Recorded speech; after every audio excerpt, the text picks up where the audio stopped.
If you think you need rare ingredients to make something amazing, today I'm going to break that myth with a country recipe that's on another level.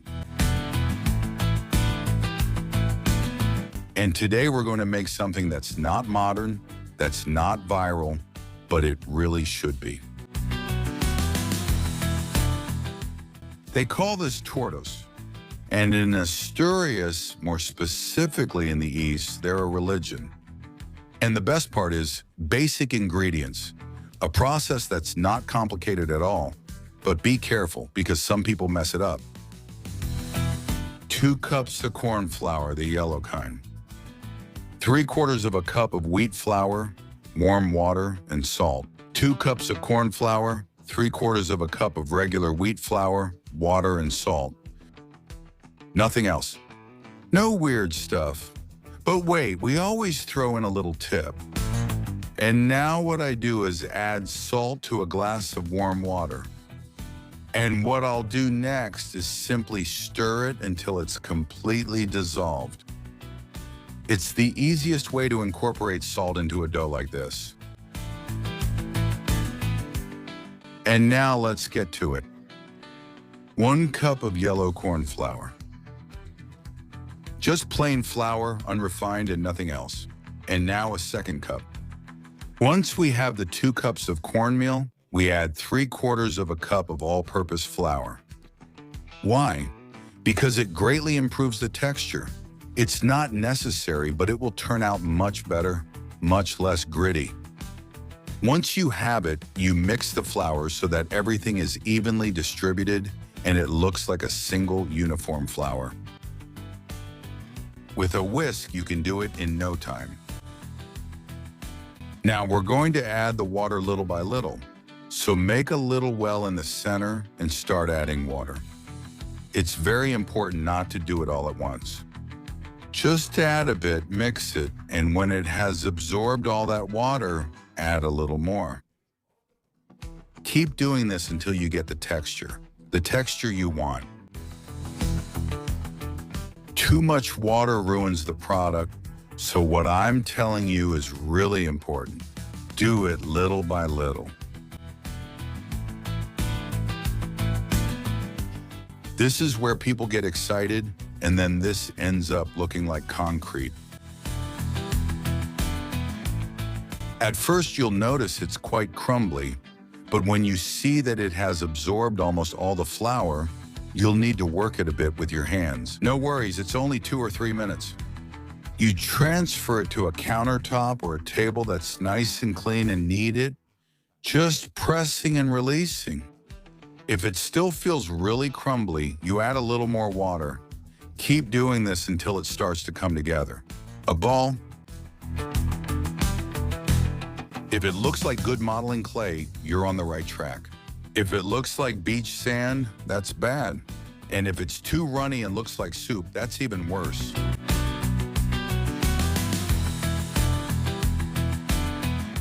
I'll take this opportunity to show you the final texture. See? You can press your fingers in, but the dough doesn't stick to you. So we give it one last turn to smooth out the surface. And now I have a ball of Tortos dough. I really feel like having it. What I'll do is leave it in the same container it was in.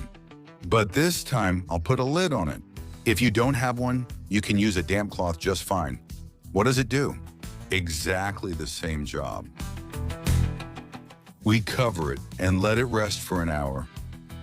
Tell me the truth. Are you one of those who waits or one of those who says, hey, whatever, I'll do it differently? No. And I waited that hour, of course I did. Look at the texture we have. A dense ball, but one you can work with easily. So we take a piece about the size of a big walnut, press it down well so it's compact, and roll it into a ball. That is, we make it into a little ball, of course with freshly washed hands. Then you put it on parchment paper or a silicone mat and place it inside. Like this, with another piece of paper.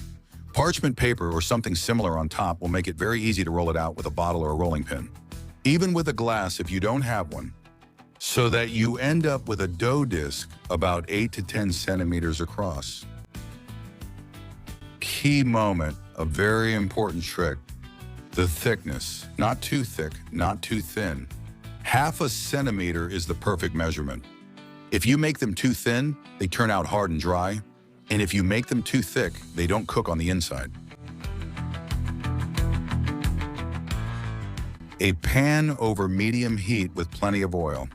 You can test it by seeing if it bubbles when you put something wooden inside. And then time to fry these wonders.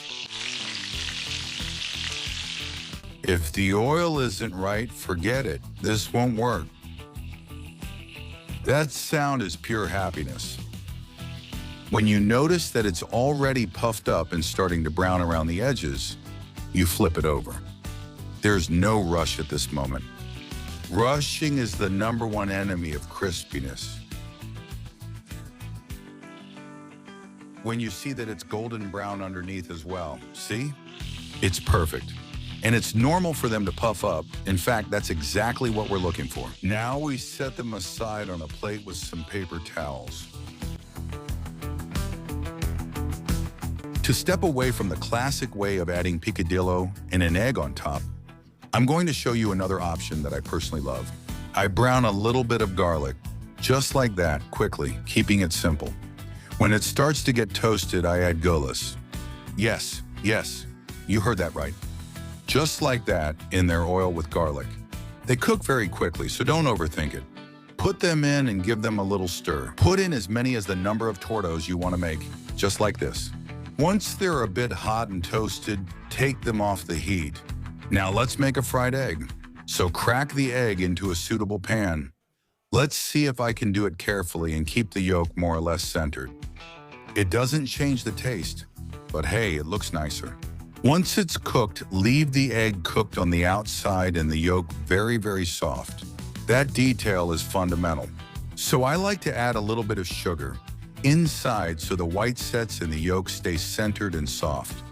Look how good it looks. Finally, I'm going to toast some diced ham. I'm going to toast them in the same pan, so I make use of the oil from the egg. And I fry them until they get that crunchy touch. And now, how do we put it all together? Look, right on top of the torto, I put a layer of gulas that are freshly made and still warm. On top, I'm going to add 3 small slices of good ham to give it a salty contrast and also a contrast in temperature. Here we go. We place all 3 so that they cover almost the entire surface of the torto. On top of this, you can probably guess that we're going to add the egg.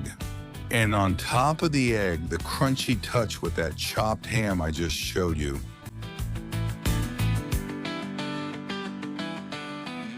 And now is where you can get creative. Because in Asturias, we add egg, chorizo, picadillo, but honestly, they go with everything. Of course, make sure the flavors are good.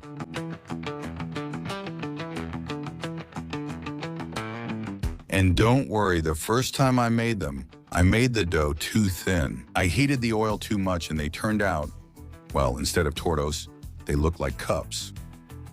They actually told me they were projectiles, not tortos. And before I go, a serious question. How can something so simple taste so good? I want you to tell me in the comments. And also tell me what you're going to eat them with. What are you going to put on top of them?